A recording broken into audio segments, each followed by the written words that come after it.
Close your eyes now and let your body grow still. Let every muscle release and every breath slow down, because I am here with you in this sacred and quiet moment. And I want to speak to you from the ancient words of Isaiah, words that were breathed into existence thousands of years ago, and that carry the same power tonight as they did on the very first day they were spoken. I am the Lord your God, and I have called you here to this place of rest, to this gentle threshold between waking and sleeping, where your spirit is open, and your heart is tender, and your mind is willing to receive what I have been wanting to say to you for so very long. So just breathe and listen.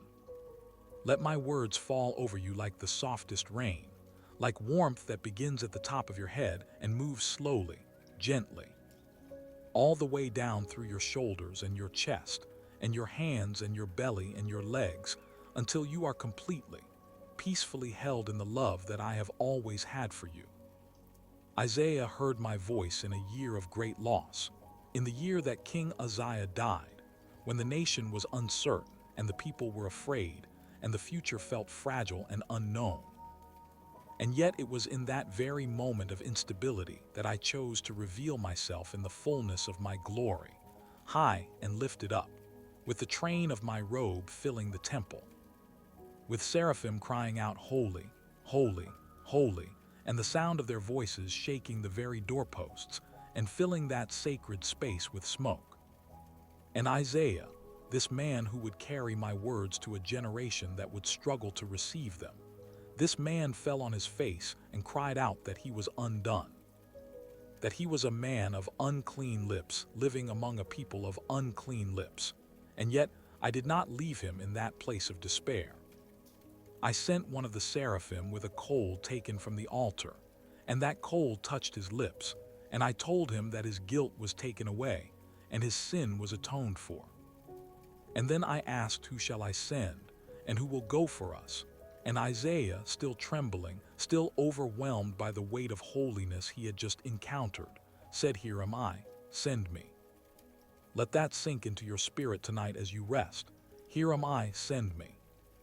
This is the response of a heart that has been truly encountered by the living God, not a heart that has everything figured out, not a heart that feels fully qualified or entirely worthy, but a heart that has been touched by grace, a heart that has been cleansed and called and commissioned, and that says yes before it even knows the full details of what it is saying yes to.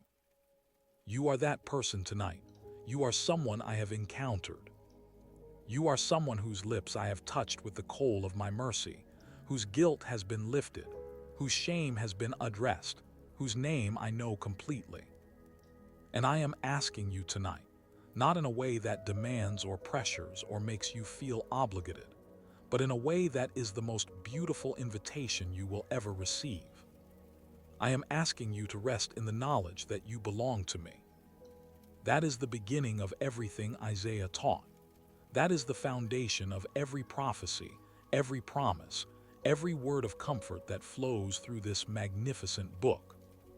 You belong to me, and I am with you, and nothing that is happening in your life or in the world around you has the power to separate you from that fundamental and unchangeable truth. Listen now to these words that I spoke through Isaiah, words that are as alive and as relevant tonight as they were in the ancient days. I have called you by name. You are mine. When you pass through the waters, I will be with you, and through the rivers, they shall not overwhelm you. When you walk through fire, you shall not be burned, and the flame shall not consume you. For I am the Lord your God, the Holy One of Israel, your Savior. These words were not spoken only to the people of Israel in a distant century. These words are yours tonight. They have your name written on them. They are addressed to the specific circumstances you are carrying into sleep with you, to the worries you have not been able to fully put down, to the fears that have been circling in the back of your mind, to the grief, or the confusion, or the longing, or the uncertainty that has been your companion through these recent days. I see all of it. I know all of it. and I am speaking directly into all of it with a voice that does not waver and a love that does not fail. Let me tell you what Isaiah understood about my nature, about who I am, and how I operate in the lives of those I love. Isaiah understood that I am the creator of the ends of the earth, that I do not faint or grow weary, that my understanding is unsearchable. He understood that I give power to the faint and strength to those who have no might. He saw that even youth shall faint and be weary, that even young people shall fall exhausted, but those who wait for me shall renew their strength. They shall mount up with wings like eagles. They shall run and not be weary. They shall walk and not faint. This is the promise that is available to you tonight in this place of rest. As you sleep, as your body does the sacred work of restoration, as your mind releases its grip on the day, as your spirit settles into the deep quiet that only comes in true rest, I am renewing your strength. I am working in you at a level far below your conscious awareness. I am doing in the night hours what could not be accomplished in the busy, noisy hours of the day. Isaiah also understood something about my plans that many people struggle to receive, and I want you to hear it deeply tonight because it may be exactly what you need. He wrote that my thoughts are not your thoughts, and my ways are not your ways. As the heavens are higher than the earth, so are my ways higher than your ways and my thoughts than your thoughts. This is not a statement designed to make you feel small or to suggest that my ways are arbitrary or indifferent to your pain. This is an invitation to trust. This is me telling you that the story is bigger than the chapter you are currently in, that the plan is grander than the single moment you are able to see, that the love driving every decision I make is operating at a depth and a breadth that your finite mind, as beautiful and as capable as it is, simply cannot fully take in right now. But your spirit knows. Your spirit, connected to mine through the bond of love and covenant, and the breath I breathed into humanity at the very beginning of time. Your spirit knows that I am good, and that I am working all things together for good for those who love me and who are called according to my purpose. So rest now. Let your body sink a little deeper into where you are lying. Feel the weight of the day leaving your muscles. Feel the tension in your jaw release, your shoulders drop, your hands open. You do not need to hold on to anything tonight. I am holding everything. I have been holding everything all along, and I will continue to hold everything through the night and into the morning and into every day and season of your future. My grip does not slip. My attention does not wander. My love does not tire. I am the everlasting God, and I am as present with you in this quiet nighttime moment as I have ever been in any moment throughout all of human history. Isaiah saw something magnificent when he wrote what I want to speak over you now. He saw the comfort that I long to pour out on my people. He heard me say, "Comfort, comfort my people." Speak tenderly to Jerusalem and cry to her that her warfare is ended, that her iniquity is pardoned, that she has received from my hand double for all her sins. I want you to receive that word tonight. Comfort, not the shallow comfort that comes from distraction or entertainment or the temporary relief of a problem solved. Deep, abiding, soul-level comfort that comes from knowing that the one who made you and knows you and loves you is attending to every detail of your life with perfect wisdom and perfect care. The warfare that has been exhausting you, whatever form that warfare has taken, the internal battles and the external pressures and the relentless demands that have worn you thin. I am saying tonight that I see it. I see your weariness. I see how long you have been fighting. And I am saying to you, as I said through my servant Isaiah, that my comfort is available to you, that my tenderness is reaching toward you, that you do not have to earn a moment of rest or prove that you deserve peace before you are allowed to receive it. You deserve this rest simply because you are mine. You deserve this peace simply because I am your God. That is the economy of grace. and it operates entirely differently from the systems of performance and achievement that the world has trained you to live within. In my kingdom, rest is not a reward for productivity. Rest is a gift given freely to beloved children who trust their Father enough to close their eyes and stop striving for a few hours. And so tonight, as Isaiah's words wash over you, I want you to practice receiving. Not doing, not earning, not achieving, just receiving. Receiving my presence, my peace, my comfort, my love, my renewal. Just open your hands, even if only in your imagination, and let everything that I am offering tonight fall into them like the most gentle and precious of gifts. Isaiah wrote of a voice crying in the wilderness, "Prepare the way of the Lord, make straight in the desert a highway for our God. Every valley shall be lifted up, and every mountain and hill be made low. The uneven ground shall become level, and the rough places a plain. And the glory of the Lord shall be revealed, and all flesh shall see it together." This is a word of preparation, a word about making ready, and I want to speak it to your heart tonight in a very personal way. The wilderness moments of your life, those dry and difficult stretches where nothing seemed to grow, and every step felt like effort, and the distance to any kind of relief seemed impossibly great. Those wilderness moments have not been wasted. They have been preparation. In those valleys of experience, I have been building something. In those mountain-high obstacles, I have been working a way through. The rough places in your story are being made plain not by your own effort, but by my faithfulness. And what is being prepared is a way for my glory to be revealed in your life in ways that will take your breath away when you finally see the fullness of what I have been doing. Let your breathing slow even more now. In through your nose, hold gently for a moment, and out through your mouth. Again, let each exhale be a release of something you have been carrying. Maybe it is a worry, maybe it is a regret, maybe it is a disappointment, maybe it is an expectation that did not come to pass. Whatever it is, breathe it out now and let me take it. I am here with open hands ready to receive everything you release, and I am giving you in exchange the lightness and the freedom that comes from truly letting go.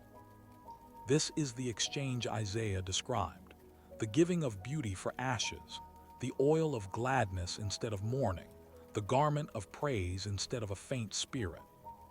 This is the trade I am always offering, always initiating, always making available. You bring me the ashes of what has been broken or burned in your life, and I give you beauty. You bring me the mourning of what has been lost or grieved, and I give you gladness. You bring me the heaviness of a spirit that has grown faint under the weight of too much for too long, and I give you praise that is itself a garment that wraps around you and covers you and gives you a new silhouette, a new way of moving through the world, rooted not in the circumstances of the moment, but in the unchanging reality of who I am. Isaiah heard me speak of the servant, the one who would come, the one in whom I would put my spirit, who would bring forth justice to the nations, who would not cry aloud or lift up his voice or make it heard in the street. A bruised reed he would not break, and a faintly burning wick he would not quench. I want you to hear that description tonight, and let it speak directly to the state of your heart. If you have felt like a bruised reed tonight, bent and fragile and wondering if you can take one more pressure without breaking, hear this. I do not break bruised reeds. My servant, the fulfillment of every promise Isaiah ever spoke, came not to crush what is fragile but to tend it, not to extinguish what is barely flickering, but to cup his hands around it and protect it and breathe gently on it until the flame grows strong again. That is how I relate to you in your weakness. That is how I approach you in your vulnerability. Not with impatience, not with disappointment, not with a demand that you pull yourself together and produce more strength than you currently possess. With the gentlest, most careful, most protective tenderness you have ever experienced. You are safe tonight. You are completely and entirely safe. Not because your circumstances are without challenge, Not because the future holds no uncertainty, but because the one who holds the future is holding you. And that one is unfailingly gentle with bruised reeds and faintly burning wicks. So let yourself be held. Let yourself be that fragile thing in the hands of the most careful and loving keeper in existence. There is no shame in neediness before the one who delights in being needed, who created you in such a way that your deepest fulfillment comes from dependence on your Maker, rather than from the illusion of self-sufficiency. Rest in that dependence tonight. It is not weakness, it is wisdom. It is the most intelligent response possible to the reality of who I am and who you are in relation to me. Isaiah described something that I want to make real and tangible for you as you drift towards sleep. He described me as the shepherd who tends his flock, gathering the lambs in my arms and carrying them close to my heart, and gently leading those that are with young. This is not poetry designed merely to sound beautiful. This is an accurate description of how I relate to you. I am your shepherd, and you are one I know by name, one whose voice I know, one whose face I know, one whose needs I know. One I have been watching over and tending and protecting since before you drew your first breath. And tonight I am gathering you. I am drawing you close to my heart, the way a shepherd gathers a lamb that has been out in the field all day, tired from the heat and the walking and the thousand small anxieties that sheep are prone to, gathering that lamb with such care and such gentleness, holding it against the warmth of the chest where the heartbeat can be heard, where the lamb can feel the rhythm of the one who carries it, and can slow its own racing heart to match that steady, unhurried, faithful beat. Feel that now. Feel the rhythm of my heart. I am not anxious. I am not hurrying. I am not worried about what comes next or calculating the risks or wondering how things will turn out. I am the author of the story, and I know the ending, and it is good. And I am here with you in this particular scene of the story, holding you close, letting my heartbeat be the rhythm that your body and your spirit sync to as you fall deeper into rest. Slow and steady and faithful and strong, this is who I am. This is the heartbeat of heaven, and it is available to you in every moment. But especially in moments like this one, when you have set down the noise of the day and given yourself permission to simply be still and know. Be still and know that I am God. These words, echoed throughout all of Scripture, are perfectly suited to this moment. Be still. That is an invitation and a permission slip. Be still. Stop moving, stop managing, stop monitoring, stop problem solving, stop planning, stop anticipating, stop bracing for impact. Be still. And in that stillness, know. Not just believe intellectually, not just hold as a theological position, but know in the deepest and most experiential sense of that word. Know that I am God. Know that I am present. Know that I am active. Know that I am good. Know that I am for you. Know that I am not going anywhere. Know that the love I have expressed to you is not contingent on your performance and is not in danger of being withdrawn based on your failures or your doubts or your seasons of distance. Be still and know. Let that be your practice tonight. Isaiah saw something glorious about what I was doing and what I would do, and he described it with such joy that I want you to feel that joy now as you rest. He wrote about a light rising, about the glory of the Lord appearing, about brightness going before my people like the dawn, about the breaking forth of light in darkness, about nations coming to my light and kings to the brightness of my rising. This is not language designed merely to describe events in a distant era. This is language that speaks to the arc of all of history, to the direction in which everything is moving, to the ultimate destination toward which my purposes are relentlessly and joyfully and powerfully headed. And you are part of that story. You are one of those in whom my light is meant to shine, to whom my glory is being revealed, through whom something of what I am is becoming visible in the world. The darkness around you is not the final word. The darkness in you, The areas of confusion or failure or unresolved pain is not the final word. Light is the final word. My light rising in you and around you and through you is the final word. So as you rest tonight, let that light do its quiet work. Even in sleep, even in the deep unconscious hours of the night, my light is working in you, healing what was wounded, restoring what was depleted, illuminating what was confused, strengthening what was weak. You do not have to be awake for this work to happen. You do not have to be trying or striving or even particularly aware. The same God who works in the seen and conscious hours of your life works with equal power and equal precision in the dark and quiet hours of your rest. I am not constrained by your wakefulness. I work in the night just as confidently and just as effectively as I work in the day. And sometimes the deepest and most transformative work I do in a person's life happens in exactly these quiet, surrendered sleeping hours. Isaiah understood my heart for the broken and the outcast and the overlooked, and he wrote about it with a passion that reflected my own. He described me as one who strengthens the weak hands and makes firm the feeble knees, who says to those with an anxious heart, "Be strong, fear not. Behold, your God will come with vengeance. With the recompense of God, he will come and save you. And then the eyes of the blind shall be opened, and the ears of the deaf unstopped, and the lame man shall leap like a deer, and the tongue of the mute sing for joy." This is what I do. This is who I am. I come to the places of limitation and impossibility, and I bring my power and my purpose and my passionate love, and I change what seemed unchangeable.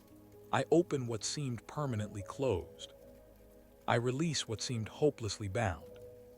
And I am doing this in your life, in the specific places of your specific limitations and your specific impossibilities, right now, tonight, in this quiet sleeping hour.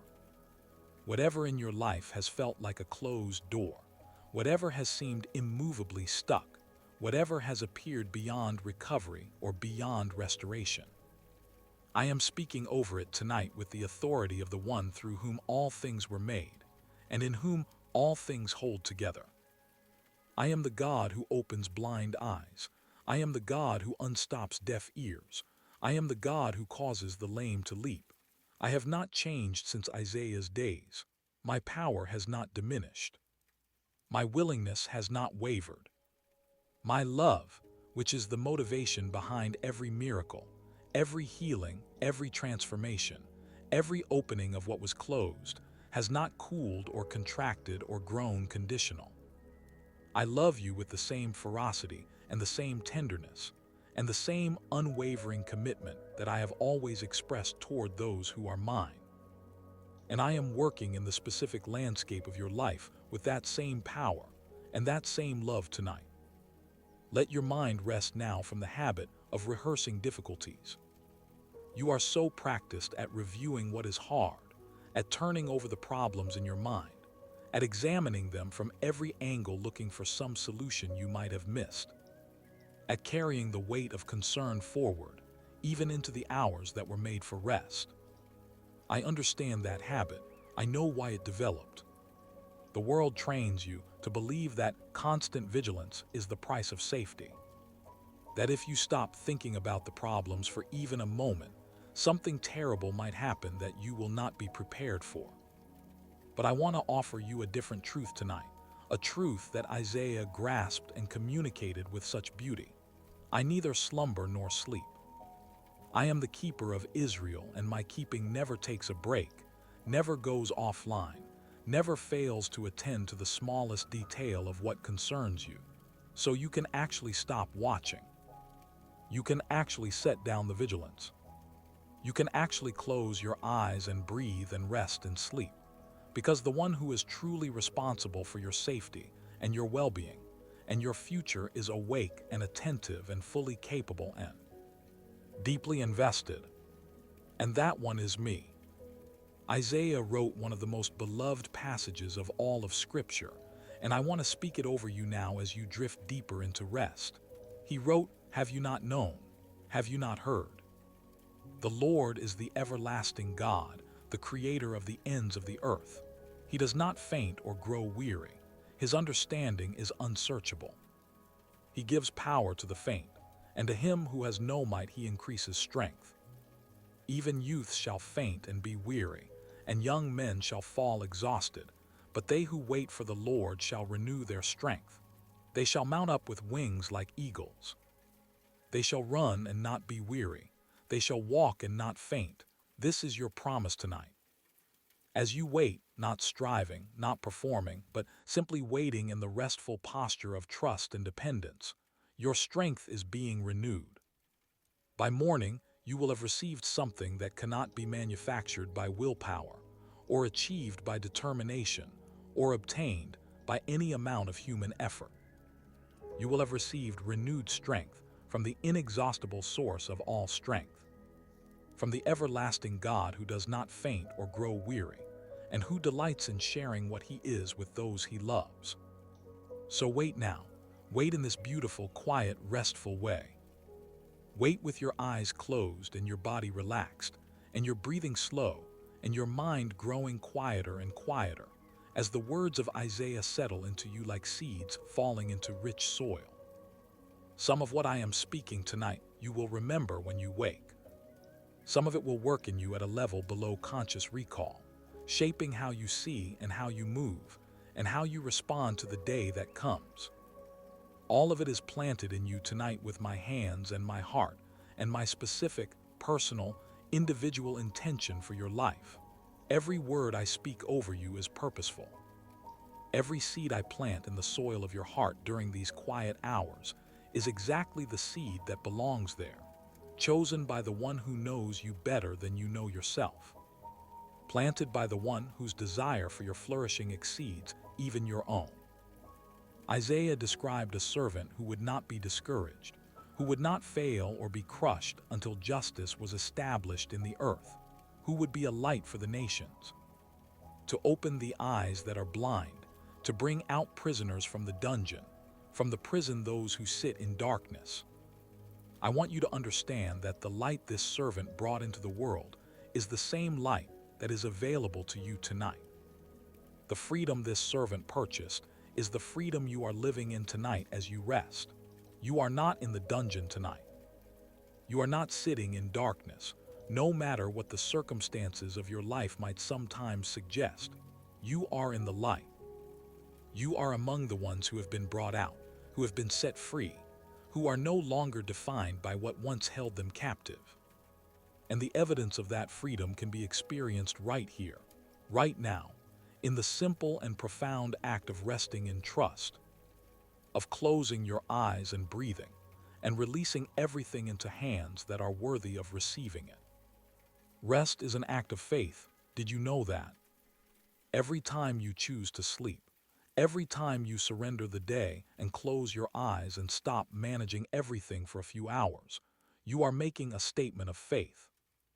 You are saying, by your very posture, that you believe someone else is in charge, that the world will not collapse if you are not watching it, that the problems will still be there in the morning, but so will the wisdom and the strength to address them, that the God who met you yesterday and the day before that, and in every year and season of your life thus far will meet you again tomorrow.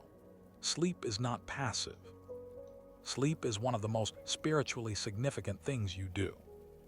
Because in sleep, you practice the dependence and the trust and the surrender that I have been inviting you into from the very beginning of your relationship with me. So practice that surrender now. Practice it deeply and fully. Let it spread through every part of you, through your body and your mind and your emotions and your spirit. There is nothing you need to hold on to tonight. There is nothing you need to figure out before morning. There is nothing that requires your attention in the next few hours that I am not fully capable of attending to on your behalf. Everything is covered. Everything is held. Everything is in hands far more capable than yours. And you are free, completely and entirely free to rest. Isaiah saw me in my holiness and my majesty and my transcendence, high and lifted up, filling the temple, surrounded by the worship of heaven. And he also saw me in my tenderness and my closeness and my care for the individual human heart. Both things are true. I am vast beyond your comprehension and intimate beyond your imagining. I am the God who spun galaxies into being with a word and who counts every hair on your head. I am the God whose glory causes the seraphim to cover their faces and who draws close to the broken and the contrite in spirit. The one who is speaking to you tonight in these quiet words is both of these at once. And that combination of transcendence and intimacy is one of the most beautiful and powerful realities of what I am. You do not have a God who is distant and uninvested, who set things in motion and then withdrew to watch from a safe remove. You have a God who is Emmanuel, God with you, who pitches his dwelling place among his people, who walks with them in the cool of the evening, who speaks to them in the night hours, who meets them in their dreams, who is closer to you right now than the air you are breathing, more intimate with you than your own heartbeat, more attentive to you than you are to yourself. This is the God of Isaiah. This is the God who has been speaking to you through these ancient words tonight. This is the God who loves you with an everlasting love and who draws you with loving kindness, who will not leave you or forsake you, whose mercies are new every morning and whose faithfulness is great. Great is your faithfulness, O Lord. Morning by morning new mercies I see. These words, echoing the heart of Isaiah's message, are true for you. Tonight is not a night of condemnation or accounting. Tonight is a night of mercy and grace, and the quiet, powerful work of a God who loves you without condition and without reservation. Whatever you have done or left undone, whatever mistakes you have made or will make, whatever ways you have fallen short of your own expectations or others' expectations, or even my expectations for you, tonight is not about any of that. Tonight is about rest. Tonight is about receiving. Tonight is about being held in the mercy that is new every single morning, the mercy that will meet you again when you open your eyes, fresh and full and abundant as it has always been. Isaiah wrote about streams in the desert and rivers in the wilderness, about water breaking forth in unexpected places and dry land becoming springs and thirsty ground becoming pools. This is the language of supernatural provision in places of lack, of my abundance meeting human need in ways that defy natural explanation. I want you to take that image with you into your sleep tonight. If there are deserts in your life right now, places of dryness and lack and prolonged waiting, places where you have been thirsty for something that has not yet come, I am not indifferent to that thirst. I am the God who brings water to the desert. I am the God who makes rivers in the wilderness.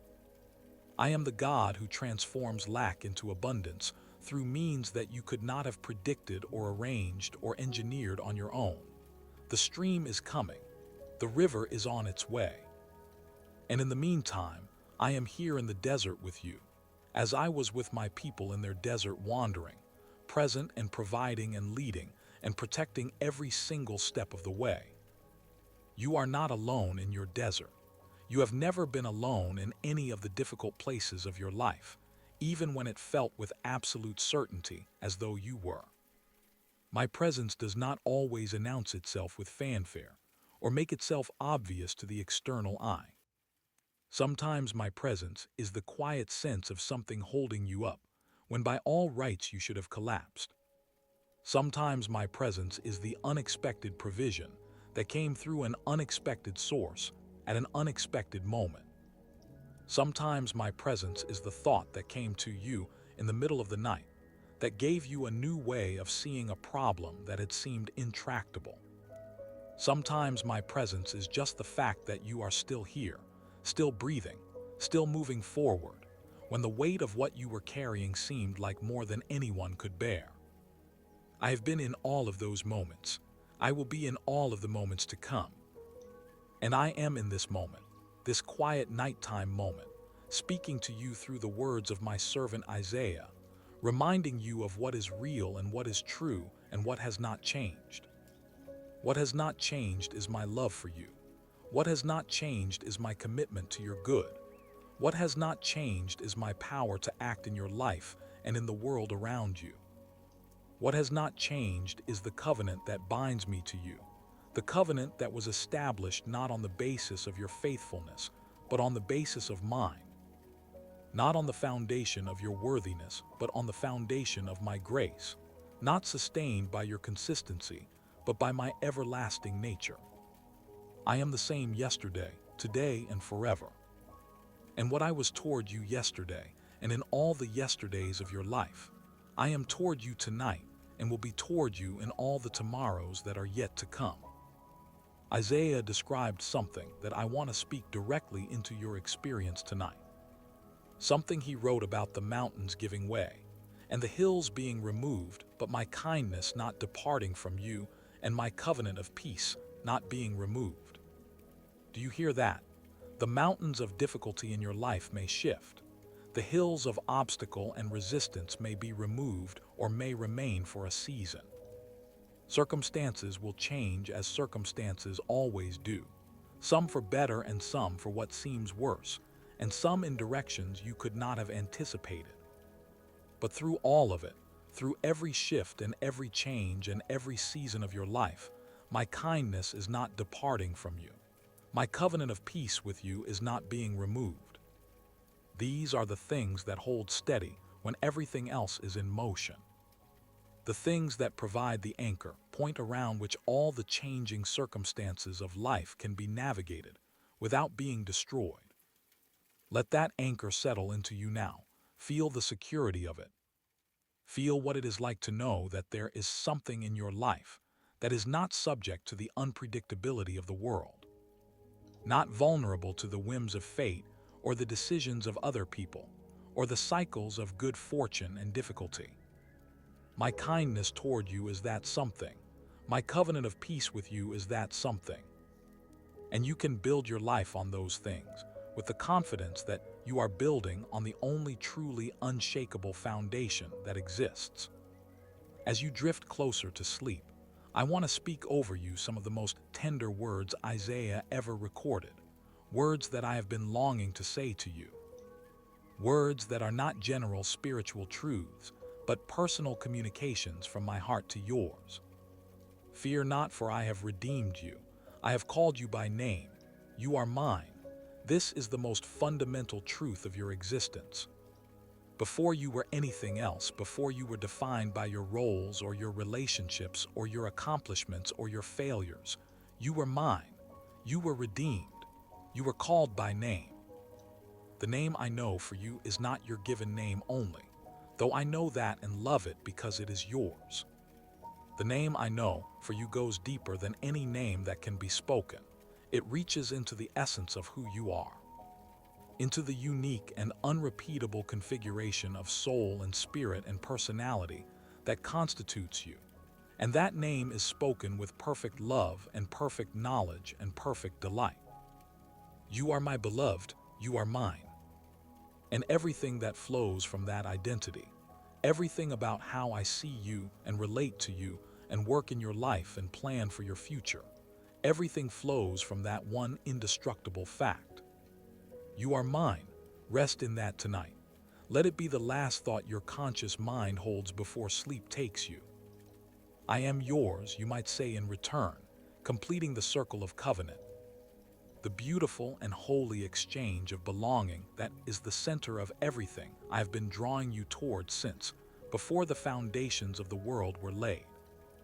Isaiah saw what I would do in the fullness of time, the new thing I would perform, the way I would make in the wilderness and rivers in the desert, the way the wild beasts of the field would honor me, the jackals and the ostriches in the places where nothing was expected to live or thrive or grow.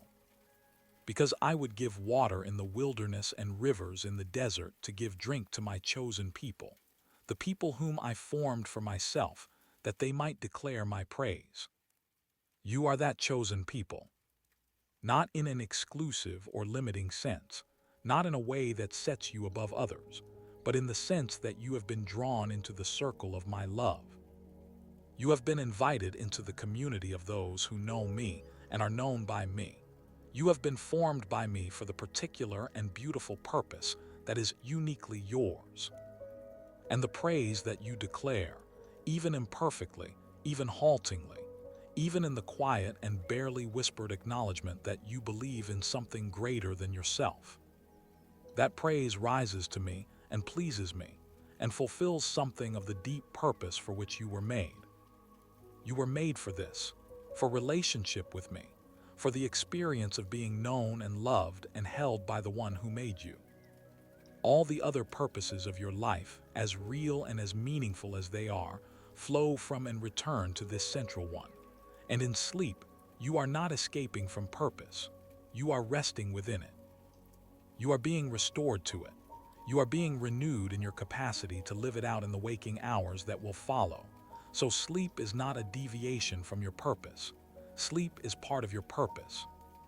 It is the soil in which the seeds of your purpose are allowed to take deeper root, to strengthen, to expand below the surface in ways that will show themselves in good time in the growth that appears above ground.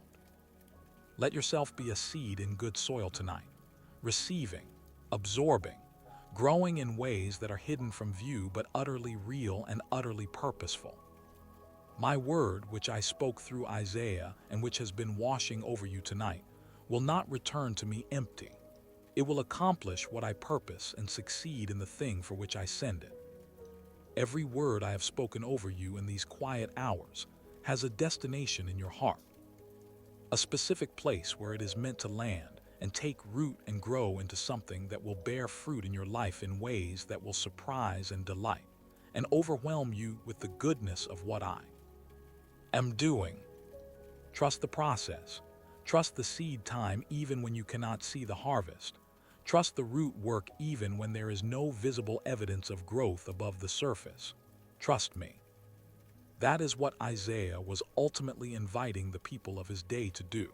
And it is what I am inviting you to do tonight in this simplest and most profound of ways. Trust me enough to close your eyes and stop striving. Trust me enough to breathe slowly and release control. Trust me enough to let the night do what the night was made for. The deep, quiet, sacred work of restoration that I have built into the very rhythm of the world. The rhythm of light and dark, of day and night, of waking and sleeping, of effort and rest. This is the rhythm of grace. This is the rhythm I have been inviting you into from the very beginning. Not the relentless striving of a world that tells you your worth is measured by your output, but the sustainable, joyful, deeply human rhythm of giving and receiving, of working and resting, of speaking and listening, of doing and being. You are being right now, just being, and that is enough. You are enough. Your presence in this moment, your willingness to receive these words, your simple act of lying still and breathing and trusting, it is enough. It is beautiful. It is exactly what I was hoping for when I created you. This capacity to simply be in the presence of your God without needing to perform or produce or prove anything. Isiaiah wrote of a new creation, a new thing being done, a future so glorious that the former things would not be remembered or come into mind. I am not asking you to forget your past tonight. Your past is part of your story, and I have been in every chapter of it, even the chapters that were painful or that you are not proud of. But I am inviting you to release the grip that the past sometimes has on your imagination of the future, the assumption that because something has been a certain way, it will always be that way. The lie that the difficulties of yesterday define the possibilities of tomorrow. My word to you tonight is that I am doing a new thing. Even now it is springing up. Can you perceive it? The new thing I am doing in your life may not be fully visible yet, but it is real. It is underway, it is unstoppable, and it is good. So close your eyes more fully now if they are not already closed. Let the weight of your eyelids be welcome and natural. Let the quieting of your mind be a gift rather than a fight. You have heard the word of the Lord tonight, spoken through the ancient and living words of Isiaiah. words that were true when they were first breathed into being, and that are just as true and just as powerful in this moment in your specific life, in your specific circumstances. The word of the Lord stands forever. Grass withers, flowers fade, but the word of the Lord stands forever. And the word I have spoken over you tonight will stand. It will remain in you. It will work in you. It will accomplish what I intend for it to accomplish. You are loved. You are known. You are mine. You are held. You are safe. You are being renewed even as you rest. You are the recipient of a kindness that will not depart, and a covenant of peace that will not be removed. You are the beloved of the everlasting God, the creator of the ends of the earth, the one who does not faint or grow weary. And tomorrow morning, when you open your eyes, you will do so as one who has rested in the arms of the Almighty, who has been spoken over by the God of Isaiah, who has received in the night hours gifts that cannot be fully counted or named. Good night, beloved. Sleep now, I am with you. And even as your body grows heavy with the gift of sleep, even as your thoughts grow slow and dreamy, and the sharp edges of the day's concerns begin to soften and blur, I am still speaking. Not in words you need to strain to hear, but in the language beneath language, in the communication that happens between creator and created in the deep places. In the heartbeat and the breath, and the gentle biochemistry of rest that I designed specifically for bodies like yours, for souls like yours, for the specific and irreplaceable person that you are. Isaiah's prophecies span the breadth of human experience and human need. He spoke to people in times of prosperity and times of devastation, in times of national security and times of existential threat, in times of spiritual vitality and times of profound drift and failure. And in all of those moments, through all of those different circumstances, the consistent message was this: I am here. I have not abandoned you. My purposes are not thwarted by your failures or your circumstances or the seemingly overwhelming forces that appear to work against you. I am the Lord, and there is no other. I form light and create darkness. I make well-being and create calamity. I am the Lord who does all these things. Not because I am arbitrary or indifferent to suffering, but because I am sovereign over all things, working even in the difficult and the dark toward ends that are ultimately good, ultimately redemptive, ultimately beautiful in ways that will take your breath away when the full picture is finally revealed. So if tonight finds you in a hard place, if the circumstances that surrounded your day were heavy or painful or confusing, hear me in this moment and let it be enough for tonight. I am in the hard place with you. I am not confused by what you are going through. I am not powerless to address it. I am not indifferent to the weight of it. I am here, and I am working, and the morning is coming, and with it will come mercies that are new and strength that is renewed and light that the darkness has never been able to overcome. Wait for me. Even in sleep, there is a posture of waiting, of expectation, of hope that rests in confidence rather than anxiety. Wait for me the way a night watchman waits for the morning, knowing with absolute certainty that the morning will come, that the darkness is not permanent, that the light is on its way. That is the posture I invite you into tonight as you sleep. Not the anxious waiting of one who is not sure whether what was hoped for will arrive, but the confident expectation of one who knows the character of the one they are waiting for, who has seen that character demonstrated in their own life and in the lives of those who have gone before, who has received enough of my faithfulness to trust that what I have promised I will deliver. Isaiah saw that faithfulness operating across generations, across centuries, across the great sweep of human history. And he reported on it with joy and with wonder, and with a kind of overflowing praise that could not contain itself within the bounds of ordinary speech. He broke into song. He invited the mountains and the hills to break forth into singing. He asked the trees of the field to clap their hands. He saw the natural world responding to the goodness of what I was doing, and was doing with such enthusiasm that the creation itself seemed to want to participate in the celebration.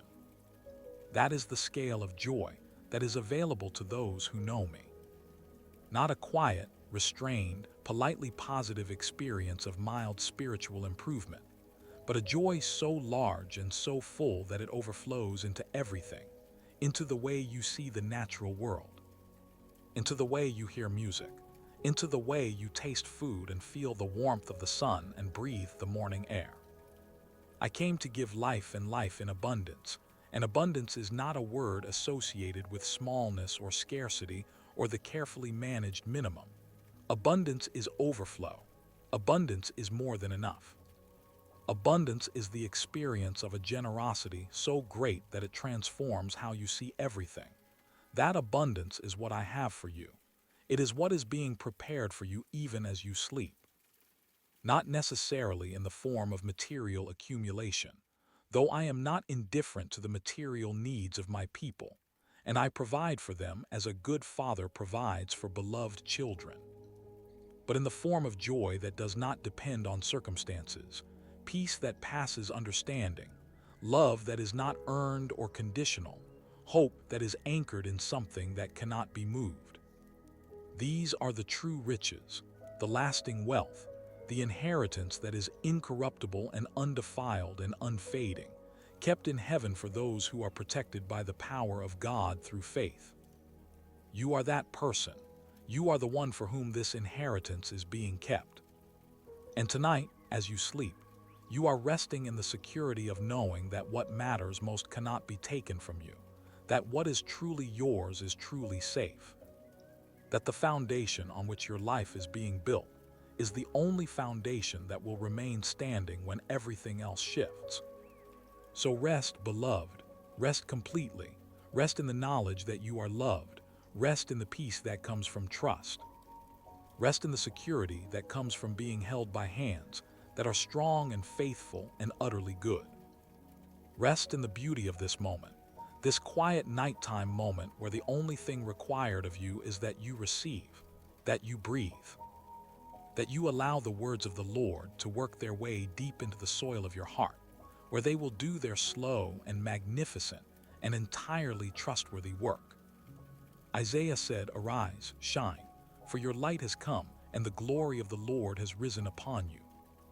For behold, darkness shall cover the earth, and thick darkness the peoples, but the Lord will arise upon you, and his glory will be seen upon you." This is what is happening in your life. In the midst of whatever darkness surrounds you, in the midst of whatever difficulty or confusion or pain or loss, the Lord is arising upon you. His glory is being seen upon you.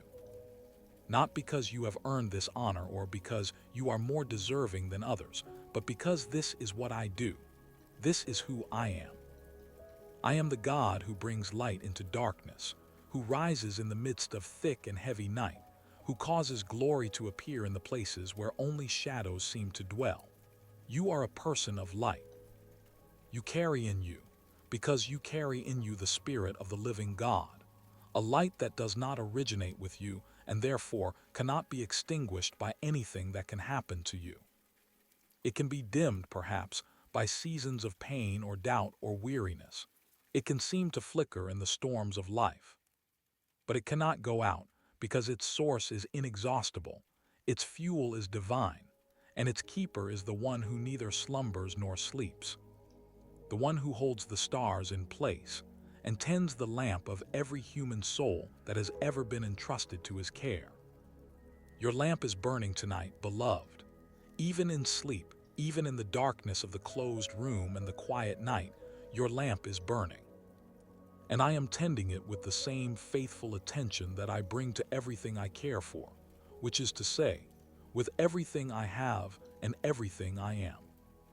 This is the love of God that Isaiah saw and described and celebrated and mourned when it was rejected and announced when it would be restored.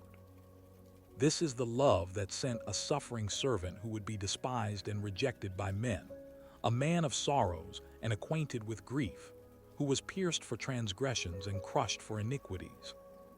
upon whom was the chastisement that brought peace, by whose wounds healing came. This love went to the most extreme lengths imaginable. This love did not protect itself from pain or inconvenience. This love poured itself out completely. And it is this love, this extravagant, self-giving, absolutely determined love, that is surrounding you tonight as you sleep. You are not sleeping alone. You are not resting in an indifferent universe in the dark.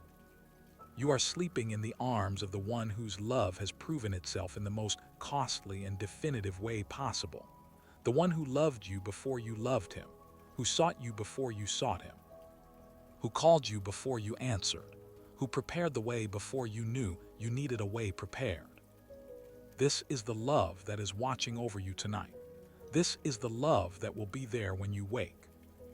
This is the love that Isaiah spent his life trying to communicate to a people who sometimes received it and sometimes did not, but to whom it was always, always offered. It is being offered to you tonight, freely, completely, without reservation or condition or fine print. The God who made you and redeemed you and called you by name and claimed you as his own is offering you tonight the gift of his love in the simple and profound form of rest, of peace, of the quiet that comes at the end of a day when you know you are not alone and not forgotten and not at the mercy of a world that does not care for you. Isaiah's words will echo in you long after this night is over. They are living words, active and powerful, sharper than any two-edged sword, able to do things in you that neither you nor I need to fully articulate right now. They will work. They are already working, and you can trust that work, trust it completely, and lay it down and sleep, and wake to find that what was planted in the night has already begun to grow toward the light. Beloved, you are held, you are kept, you are loved, you are safe. Good night, I am here, I am always here, and I always will be. Breathe in and breathe out. And let the night take you gently into its arms, and know that behind the night is the morning, and behind the morning is forever. And in all of it, I am there, waiting for you, loving you, working all things together for your good and my glory and the joy of a creation that is moving, despite every evidence to the contrary, toward wholeness and toward light, and toward the fullness of everything I have always intended. This is the word of the Lord, spoken through Isaiah, given to you tonight. Receive it, rest in it, and be at peace. And now let me continue to speak over you, because there is so much more in the heart of Isaiah, so much more in my heart for you. So much that has been waiting for this quiet and receptive moment, when you are still enough to truly hear it. The words of Isaiah flow like a great river through the landscape of human experience, touching every kind of need, every kind of sorrow, every kind of joy, every kind of hope. And that river is flowing over you tonight, carrying with it the healing properties of the living word, the sustaining nourishment of divine communication, the gentle and irresistible current of a love that moves in only one direction, always toward you, always for you, always aimed at your truest flourishing. I spoke through Isaiah about the vineyard, about how I planted a vineyard with great care and expectation, how I cleared the ground of stones and planted the choicest of vines, how I built a watchtower in the midst of it and hewed out a wine vat and waited for it to yield good grapes. And the vineyard yielded wild grapes instead. This is a picture of frustration, of longing unmet, of love poured out and not received in kind. But I do not want you to hear only the note of sorrow in that passage. I want you to hear the note of effort, of investment, of a love so real that it was willing to do the hard work of clearing stones and building watchtowers and waiting with expectation. I am that kind of God toward you. I have put that kind of effort into you. I have cleared the stony ground of obstacles so that good growth could happen. I have built around you what you needed for protection. I have planted in you the vine of my spirit with the expectation of a harvest of good fruit that would be beautiful and sweet, and a source of nourishment and joy for the world around you. And when the fruit has been wild rather than cultivated, when the growth in you has not been quite what I was hoping for, when you have wondered if you have disappointed me, hear this. My response was not to uproot the vineyard and walk away. My response was to send my son. My response was to pursue with even greater investment and even more lavish love the restoration of what had gone astray. I do not abandon my vineyard. I do not walk away from what I have planted and loved and tended with such care. I am in it for the long work, the patient and persistent and hopeful work of a gardener who knows that a difficult season is not the end of the story. That even vines that have produced wild fruit can be pruned and trained and nurtured toward the production of something beautiful. You are my vineyard, and I am the most committed and faithful and patient and skilled gardener in existence. Rest in that tonight. Let the image of my tender attention to you settle into the soil of your spirit. I am tending you. I am working in you. I see what is there, all of it, the beautiful and the difficult and the still developing.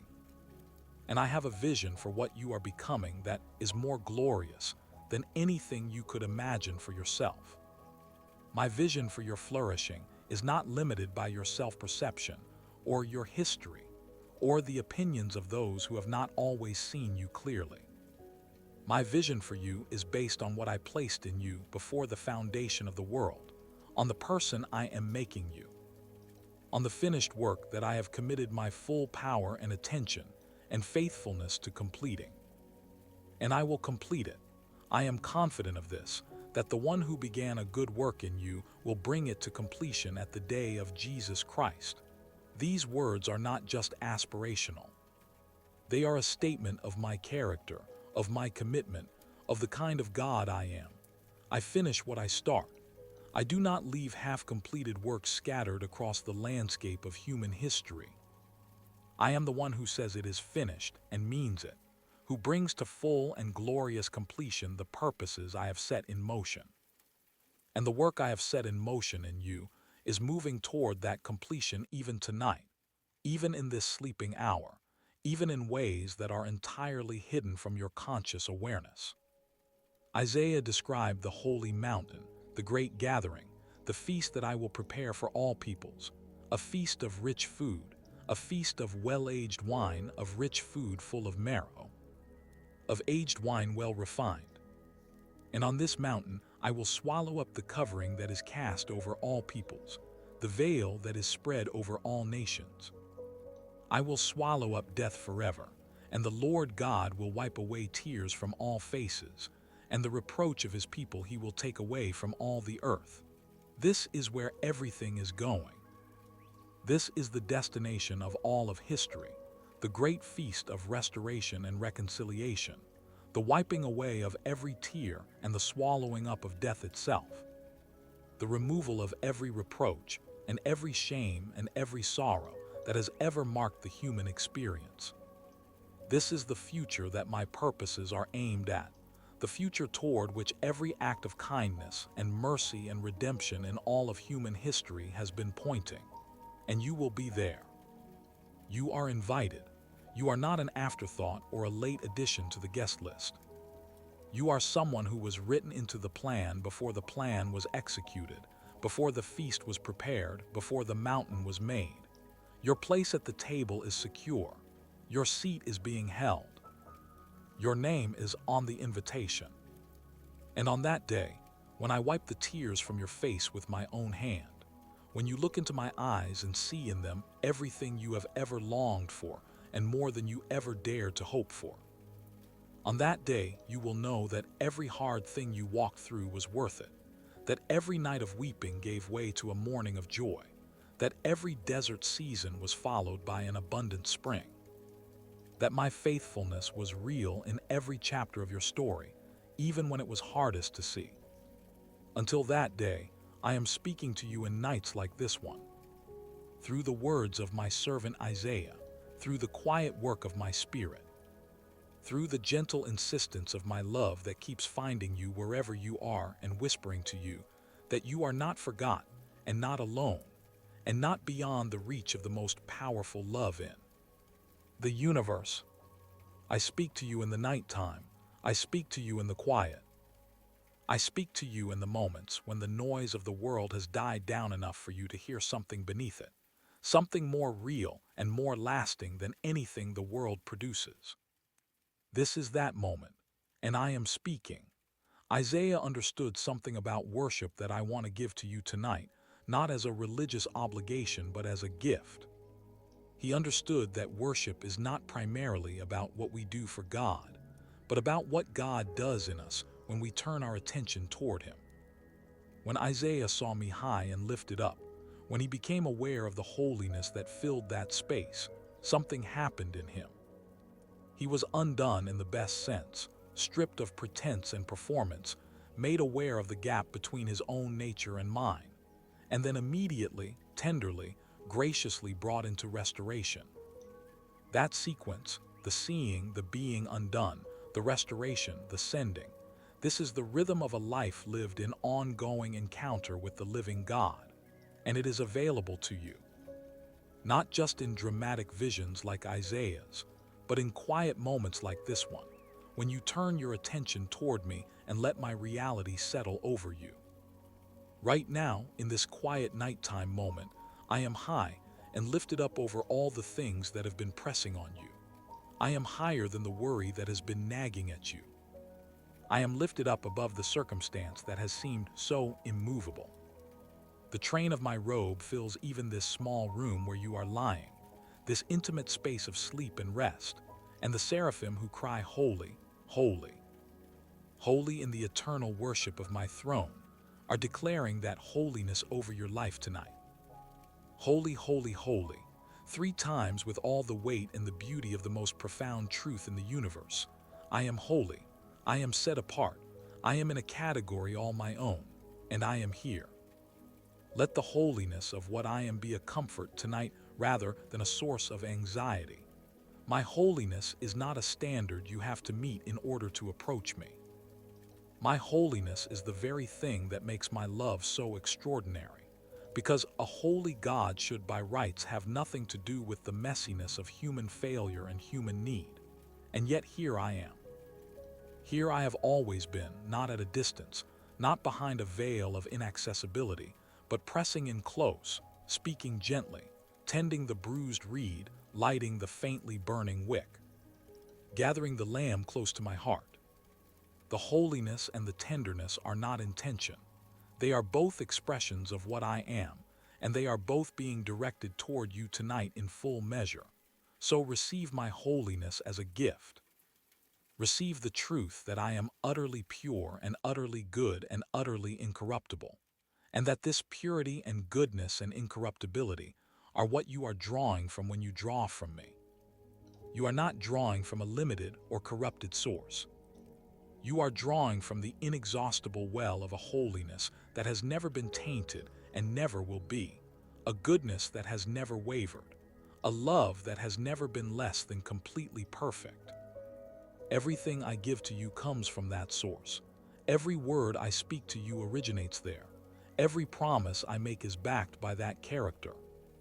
You can trust me completely because I am completely trustworthy. Not in the relative way that humans are trustworthy, doing their best within the limits of their own brokenness and finitude. In the absolute way that only the holy and everlasting God can be trustworthy, without shadow of turning, without variableness, without the inconsistency that comes from any form of limitation or imperfection. Rest in that trust now. Let it be like the warmest and heaviest blanket, like the most enveloping warmth on the coldest night, like the safest and most certain shelter in the midst of the wildest storm.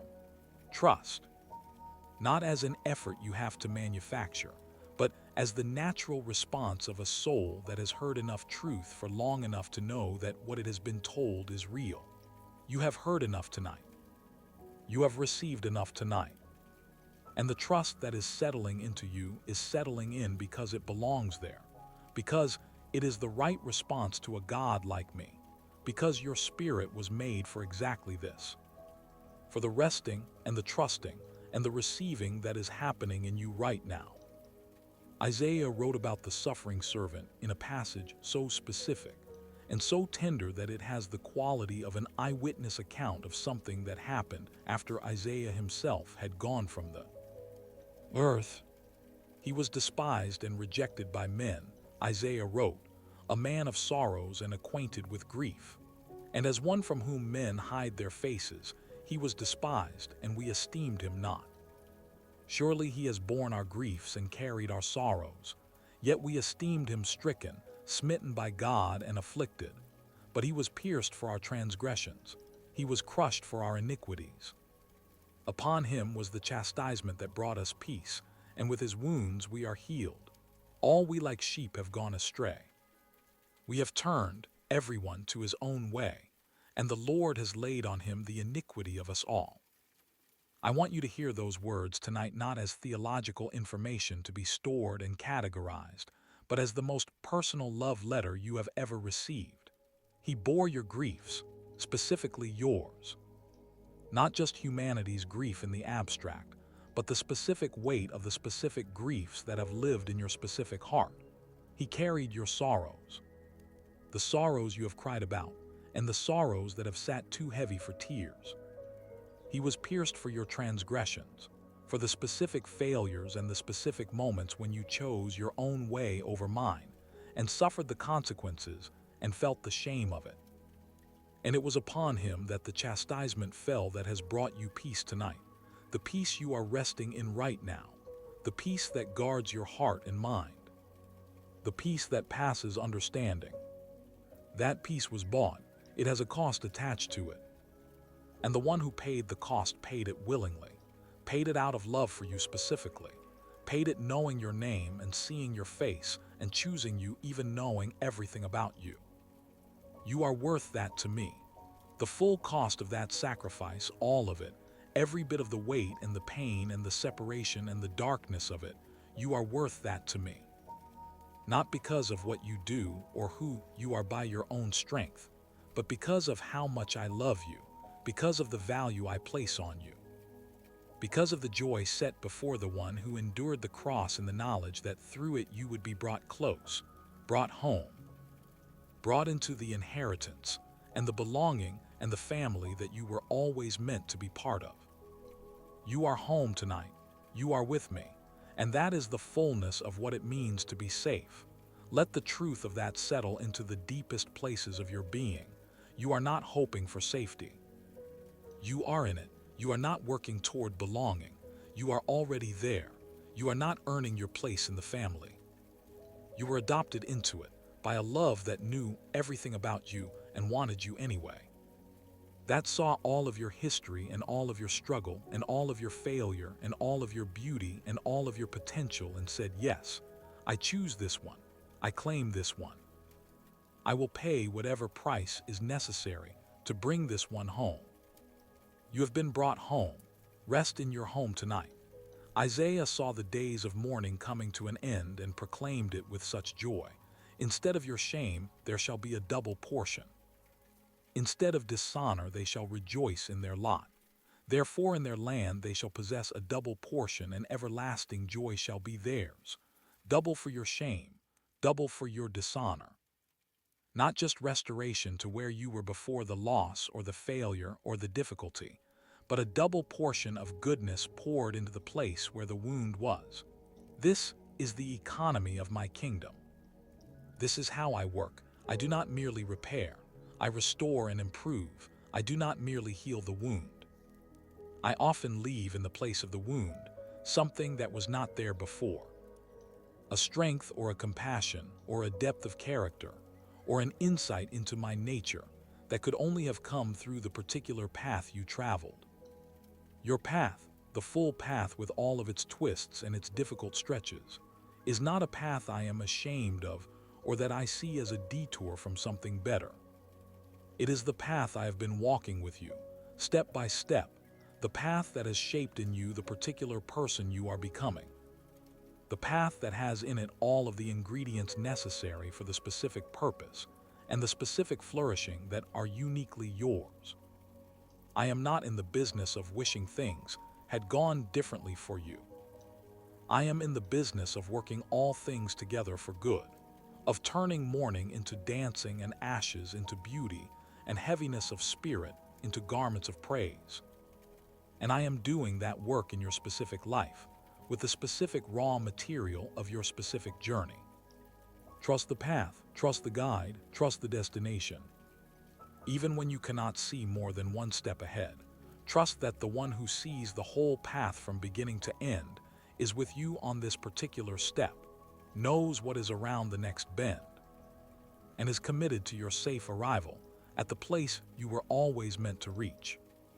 As you rest now, as sleep grows deeper and thoughts grow quieter, and the voice of anxiety grows smaller and smaller in the growing quiet of your mind, I want to leave you with images of beauty from Isaiah, images that will sink below your conscious awareness and keep working in you through the night. Images that speak of what I am doing and where everything is going, and what the world looks like when my love has its full and final say. Mountains and hills breaking forth in singing before you, all the trees of the field clapping their hands. Instead of the thorn shall come up the cypress tree. Instead of the briar shall come up the myrtle tree. It shall make a name for the Lord, an everlasting sign that shall not be cut off. The wolf shall dwell with the lamb, and the leopard shall lie down with the young goat. The calf and the lion and the fattened calf together, a little child shall lead them. They shall not hurt or destroy in all my holy mountain, for the earth shall be full of the knowledge of the Lord as the waters cover the sea. The wilderness and the dry land shall be glad. The desert shall rejoice and blossom like the crocus.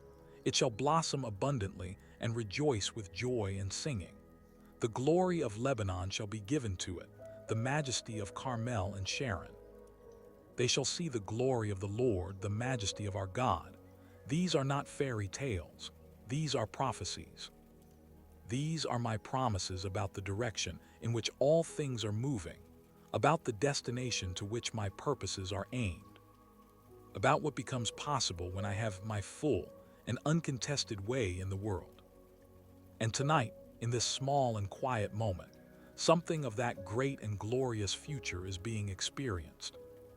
The wolf and the lamb are dwelling together in you right now, in the peaceable kingdom of a heart at rest, where fear and love are lying down side by side, and neither is destroying the other, where the anxious part of you and the trusting part of you are existing together in the same space without combat. This is my work in you. This is the small, personal, intimate version of the great cosmic peace that Isaiah saw and announced, and it is real, and it is here, and it is yours tonight. So let the peace deepen. Let the beauty of what I am doing settle into you.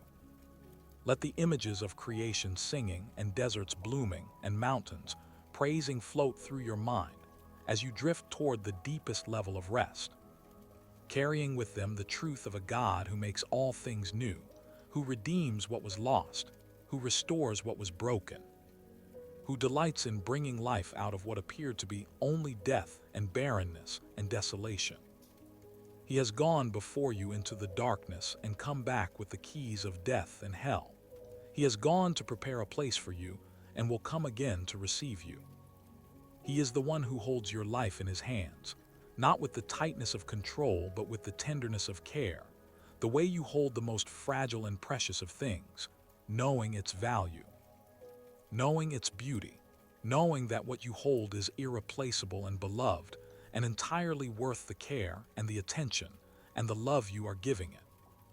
That is how I hold you, irreplaceable, beloved, entirely worth every bit of care and attention and love I have ever given you or ever will give you. Sleep, beloved. You are held. You are loved. You are safe. The night is not your enemy. The dark is not against you. The quiet is not emptiness. It is fullness, the fullness of my presence, the fullness of my attention, the fullness of the love of a God who speaks through his servant Isaiah, and through the night hours, and through the gentle work of sleep itself, saying the same thing over and over and over again in 1,000 different ways. You are mine. I am yours. We are not separated. My love will not let you go. and everything is going to be all right. Good night, beloved. Sleep deeply, dream of good things, and wake in the morning to the new mercies that have been there all along, waiting for you, prepared by the same hands that have held you through this night, the everlasting hands, the faithful hands, the loving hands of your God. I am here, I am here, I am always here, and I always will be. Let the words of Isaiah be a lamp to your feet and a light to your path. Let the truth of the everlasting God be the rock on which you stand. Let the peace that passes understanding guard your heart and your mind. Let the love that will not let you go wrap itself around you like the warmest covering and hold you through the night and into the morning and into every day of your life from this day forward. This is my promise to you. This is my word over you. This is the love of God declared through the prophet Isaiah, given to you tonight in this sacred and quiet moment of rest. Receive it, rest in it, and be finally and completely at peace. I love you, sleep now. And know that when you wake, I will be the first voice you hear, the first thought in your mind, the first warmth of the morning, the first evidence of the new mercies that never cease, the first reminder that you are loved and known, and held and precious in mine. Forever mine, good night. And as the night deepens around you, as the world outside grows quieter, and the stars continue their patient and faithful rotation through the sky above you, I want to keep speaking to you. Keep pouring out the words of Isaiah over you like oil, like living water, like the most gentle and restorative of rains that comes after a long dry season, and makes everything smell like possibility, and like new life, and like the particular mercy that only comes when something that was very much needed finally arrives. Isaiah understood what it was to live in a time of long waiting. He prophesied to a generation that would not see the fulfillment of the most magnificent of his prophecies. He spoke of things that would take centuries to become visible, that would require the patient unfolding of divine purposes across generations before the full picture could be seen.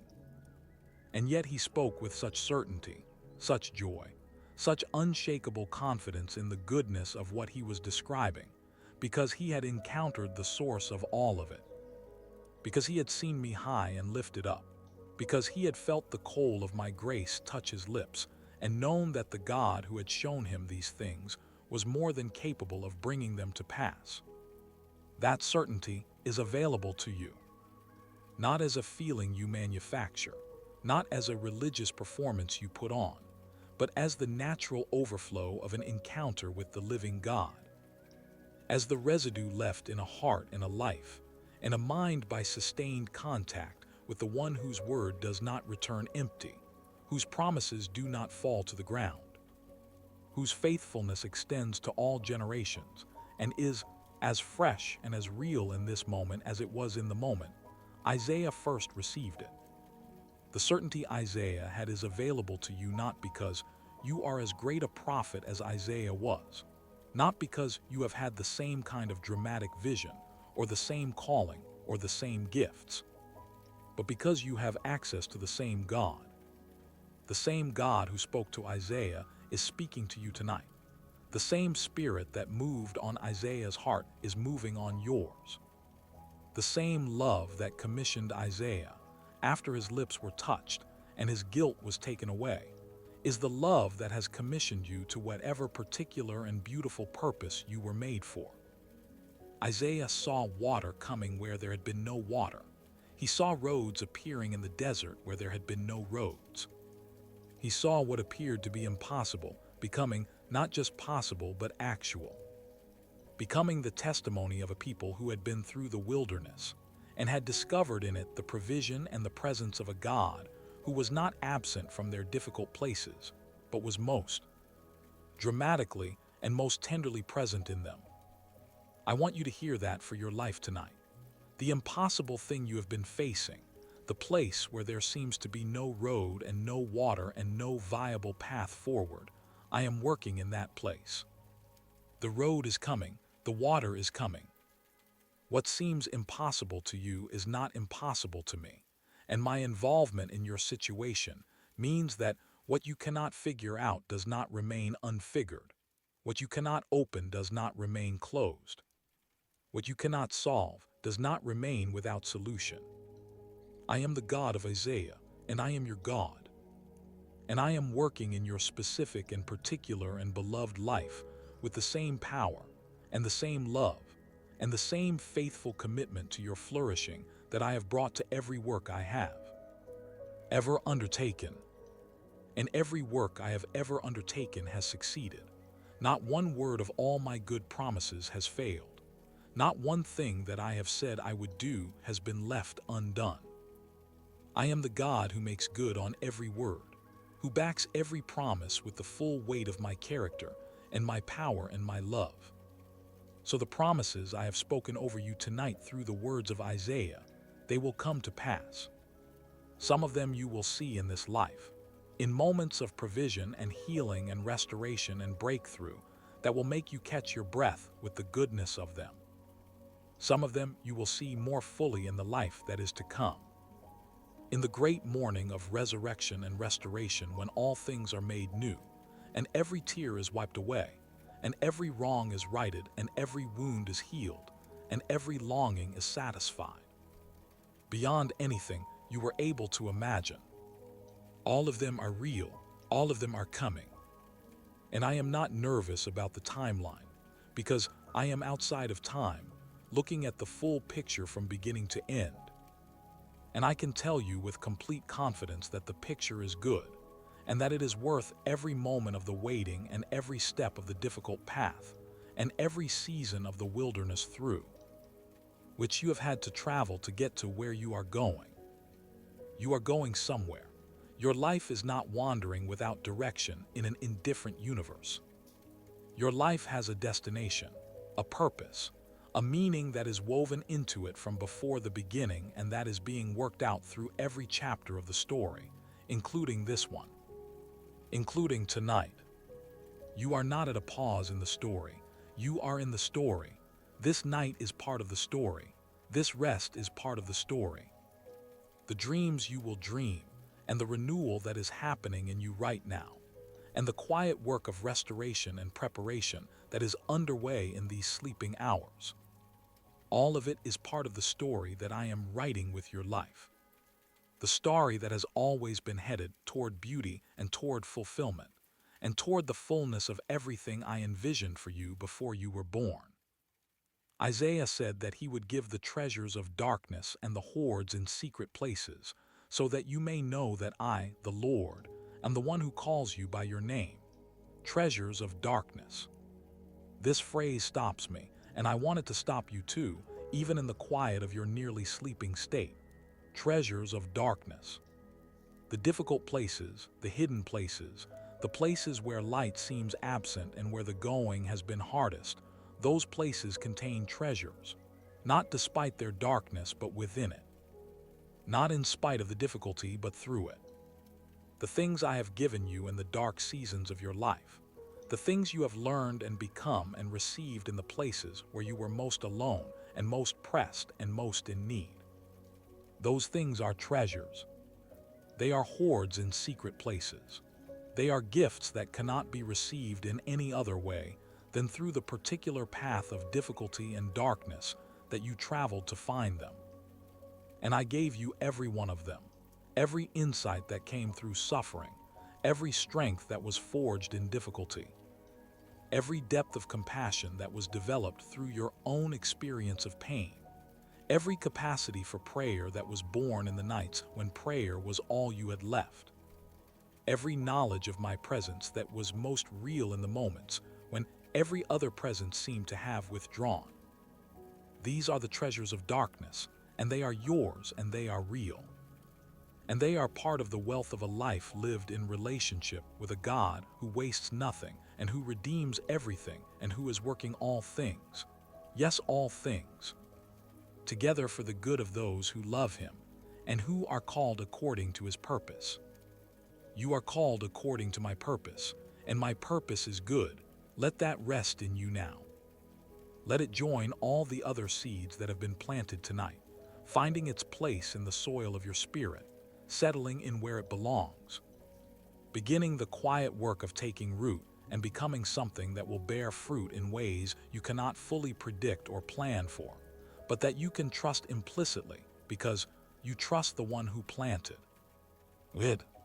And now, as the night grows deepest, as the hour of truest rest arrives, as your body completes the long, slow journey into the deep and healing sleep that restores what the day has taken, I want to speak one more time through Isaiah, one last passage, one final image to carry with you into the deepest chambers of your rest, into the place where I meet you in dreams and visions, and the quiet work of spiritual renewal that happens in the sleeping hours.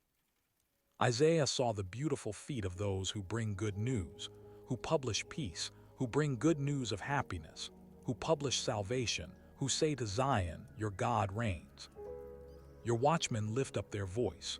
Together they sing for joy, for eye to eye they see the return of the Lord to Zion.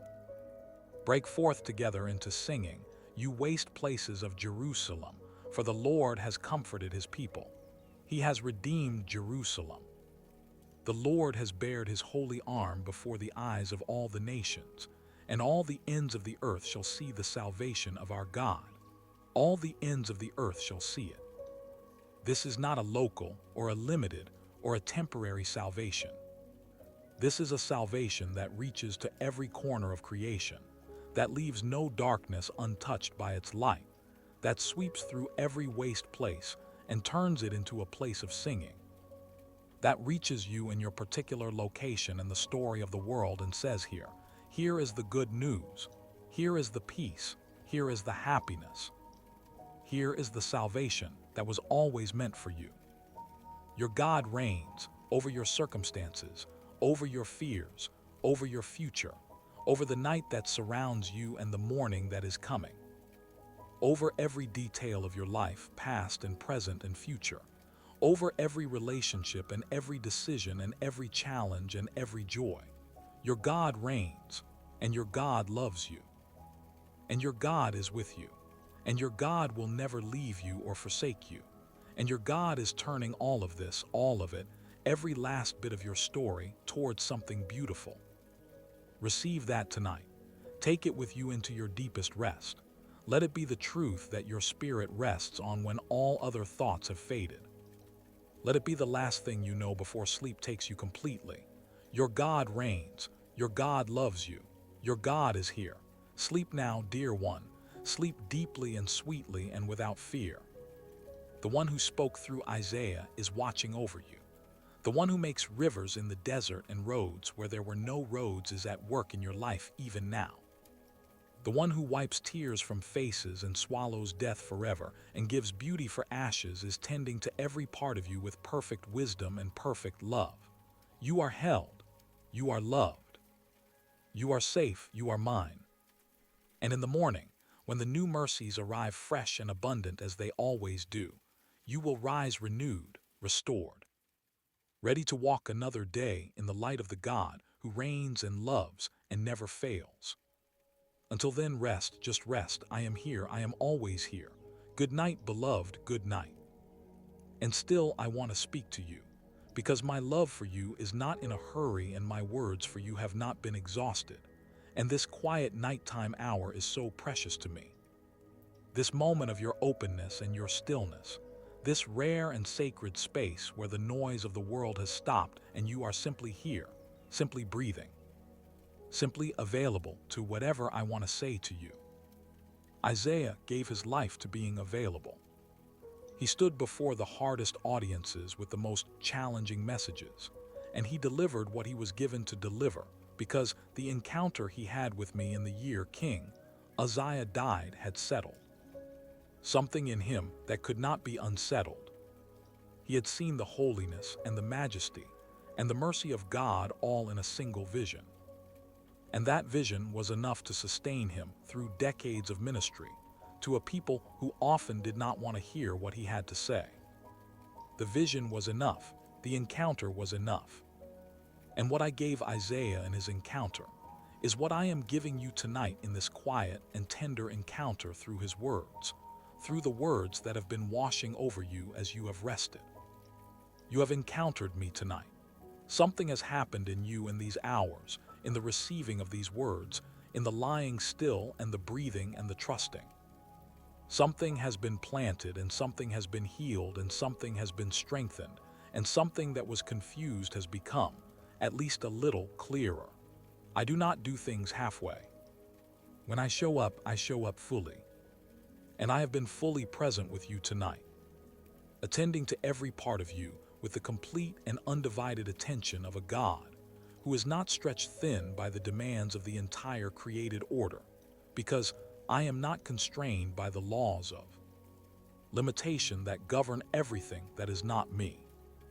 I can be fully present with you, and fully present with everyone else who is calling on me tonight, and fully present in every corner of the created universe simultaneously. And none of those presences is any less than fully complete and fully attentive and fully invested. You have my full attention. You have always had my full attention, and you always will. Isaiah wrote about my arm, the arm of the Lord that is not too short to save, the ear of the Lord that is not too heavy to hear. I want you to receive that image tonight. There is no situation in your life from which my arm is too short to reach you. There is no cry of your heart so quiet or so confused or so mixed with doubt that my ear cannot hear it perfectly. The obstacles between you and me are not on my side. On my side, there is only the reaching arm and the attentive ear, and the heart that is always turned toward you with the fullness of my love and the fullness of my willingness to act on your behalf. Isaiah also wrote of the one who sits above the circle of the earth, to whom its inhabitants are like grasshoppers, who stretches out the heavens like a curtain and spreads them like a tent to dwell in. And then he said, "Lift up your eyes on high and see who created these. He who brings out their host by number, calling them all by name, by the greatness of his might, and because he is strong in power, not one is missing.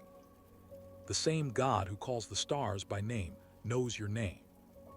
The same God who holds the vast architecture of the created universe in perfect order, holds the specific details of your specific life with equal care and equal precision.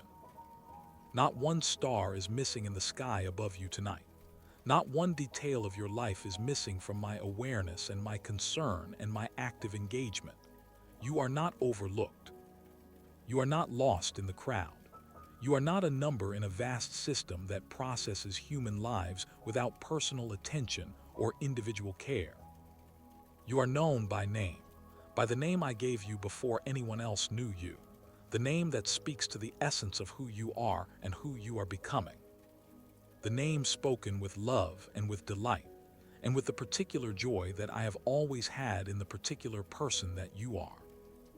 I am going to say that again because I want it to reach the deepest place in you. I delight in you. Not in spite of everything I know about you, but because of it.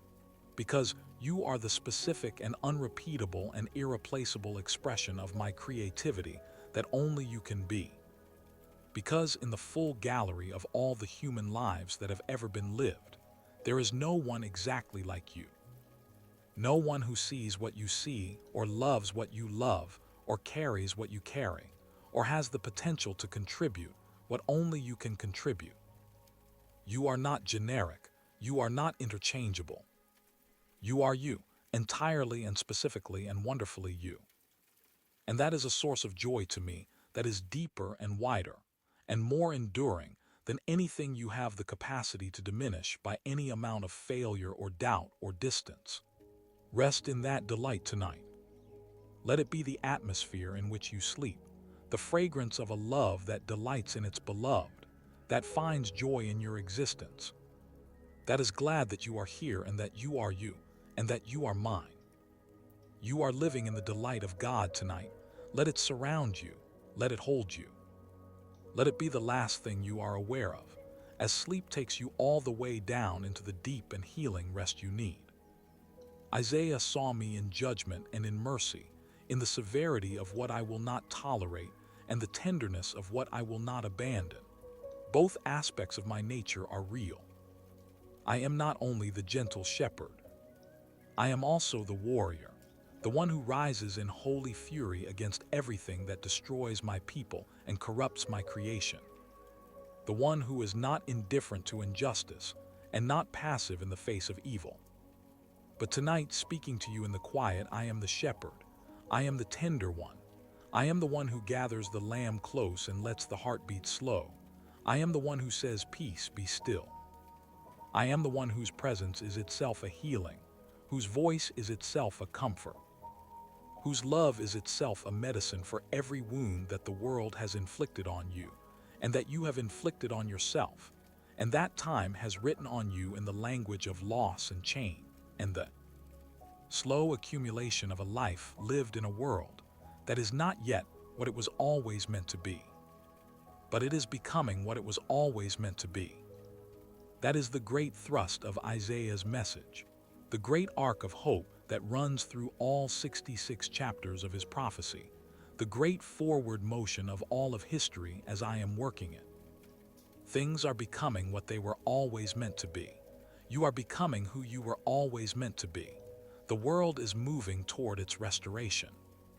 The darkness is yielding, however slowly and however incompletely it may sometimes seem, to the light that will not ultimately be overcome. The brokenness is being mended. The lost are being found.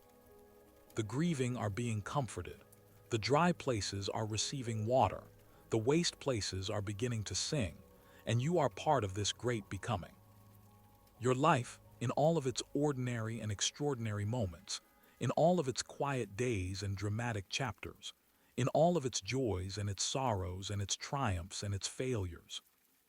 Your life is part of the story of a world that is becoming what it was always meant to be under the patient and powerful and loving hand of the God who made it, and who has never stopped loving it. You matter to this story.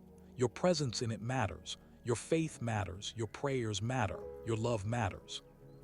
Your willingness to keep getting up and keep trusting and keep offering what you have, however limited it may sometimes feel, to the purposes of the God who delights in using small and ordinary things to accomplish extraordinary ends. That willingness matters more than you know. Isaiah was an ordinary man. He lived in an ordinary city, in an ordinary era of human history. And he had an encounter with the living God that made him a vessel for words that would outlast everything ordinary about his life, and would go on speaking with freshness and with power, and with the peculiar vitality of the truly divine, for thousands of years after he had returned to the dust from which he came. And those words are speaking to you tonight, and you are receiving them. And something is happening in you that is real and significant and part of the story that is larger than either of us can fully see. Trust the largeness of the story. Trust the faithfulness of the storyteller. Trust that the chapter you are in, however it feels from the inside, is being written with wisdom and with love by the author who knows how it ends, and who would not have you in this chapter if this chapter were not part of the path to the best possible ending for the story of your life. And now, truly now, let the words become quieter in your mind. Let them sink below the level of conscious thought into the deep places where they will continue their work without your management or attention. Let your breathing slow to the rhythm of deepest rest. Let your body be entirely surrendered to the healing work of sleep. Let your mind be empty of everything except the very faintest echo of what has been spoken over you tonight. The echo of love and peace and safety, and the faithful, unfailing, overwhelming presence of the God who is with you. I am with you, I am with you. I am always, always, always with you. Sleep now. Good night, I love you. And yet, even in the deepest of nights, there is something in me that wants to keep saying your name. There is something in the love I have for you that is not satisfied with a single telling, that wants to pour out more and more and more of what I am over you, until you are so saturated with the knowledge of my love that it overflows from you into every room you enter and every relationship you inhabit and every moment of your waking life. Isaiah understood this quality of divine love. He saw it from the inside as a man who was himself overflowing with the weight of what he had been given to carry and to declare. He could not stop speaking it, even when the people would not listen, even when the message was rejected, even when the carrying of it cost him more than he may have expected. He could not stop. Because the one who had encountered him in the temple that year, King Uzziah, died, had filled him with something that could not be contained, a love that was looking for somewhere to go, a truth that was looking for hearts to receive it. Your heart has been receiving it tonight. In the quiet of this sleeping hour, in the open and undefended posture of rest, you have been taking in something that your busy waking hours sometimes make it hard to receive. And it has changed something in you. Not dramatically, perhaps, not in a way you will necessarily be able to identify or articulate when you wake, but really, truly, at a level that matters more than the surface level, at the level of spirit and root and deep foundation, something has been received tonight that will bear fruit. I am confident of this. I am confident of all the work I do in the quiet places, in the nighttime places, in the spaces between words and thoughts and the busy performances of daily life. I know what I am doing. I know what I have planted in you tonight, and I know the harvest that is coming, and the harvest is good. It is very, very good. So sleep now with the confidence of one who has been spoken to by the God of the universe, and who carries in the secret place of their heart the seeds of a harvest that is coming in the fullness of time, in the goodness of my planning, in the faithfulness of my love that never fails and never falters and never forgets and never, ever lets go. I hold you, I love you, I am here. Now and always and forever and ever, without end, without exhaustion, without the slightest diminishment of the love that has always been the most fundamental truth of your existence. You are loved. Sleep in that love tonight, and wake in it tomorrow, and live in it every day of your beautiful, significant, beloved life. Amen. And because my love is endless, and because the night is a generous gift, and because you deserve every word that has been waiting to be spoken to you, let me close with this. Isaiah saw me speaking to the weary. He heard me say to those who were tired in the deepest sense, not just physically tired, but soul tired, spirit tired, tired in the ways that sleep cannot fully address. I will satisfy the weary soul, and every languishing soul I will replenish. This is the promise of divine replenishment, of a filling that goes beyond the physical, of a restoration that works at every level of what you are: body, mind, heart, spirit. All of it is being attended to tonight. All of it is being replenished from the inexhaustible supply of a God who never runs low and who delights in pouring out what he has on those he loves. You are being filled, even as you sleep, even as your awareness fades, even in the complete surrender of the deepest rest. You are being filled. The weary places are receiving what they need. The languishing places are being replenished. The dry places are receiving the water that will make them bloom. And in the morning, you will rise not just rested, but refreshed in ways that go deeper than rest, replenished in ways that go deeper than sleep, restored by the hand of the one who made you, and who knows precisely what you need, and who gives it freely and abundantly, and joyfully to all who will receive it. Receive it now. In these last moments before the deepest sleep takes you, receive everything I am offering. Open every chamber of your heart and let me fill it. Open every room of your spirit and let me in. And know that what comes in will not leave in the morning. What is planted will not be removed. What is given will remain. Because I am the God who gives lasting gifts, whose mercies endure forever, whose love is everlasting, whose word stands forever, whose promises do not fail. Good night, beloved. You are held. You are loved. You are mine. forever and always mine. Isaiah saw the morning stars singing together. He saw the foundations of the earth being laid. He saw the breath of life being given, and the great drama of creation and redemption and restoration unfolding with divine intentionality across the vast canvas of time. And he reported on all of it with the trembling joy of one who knew that what he was seeing was real and true and good, and that the God behind it all was worthy of every word of praise that has ever been spoken, and worthy of every act of trust that has ever been offered, and worthy of this moment too. This quiet sleeping moment, this small and tender and completely real encounter between the God of all things and one beloved soul, who needed to be reminded tonight of the love that has always been there and will always be there, and that nothing, absolutely nothing in all of creation, will ever be able to take away. That is you. That is this moment. That is the truth you are resting in. Sleep well. You are deeply, completely, eternally loved. And in this final breath of this sacred night, hear once more the word of the Lord through Isaiah, the word that has echoed through millennia and that reaches you now in this most intimate of moments. Fear not, for I am with you. Be not dismayed, for I am your God. I will strengthen you. I will help you. I will uphold you with my righteous right hand. These words are yours. Take them with you into the deep. Take them into your dreams. Take them into the morning. They will still be true. They will always be true. I am with you. I am your God. I will strengthen you. I will help you. I will uphold you. Now sleep and know that you are loved beyond measure, held beyond failing, kept beyond any power that could ever threaten what I have made you, and what I have promised you, and what I have always intended for you.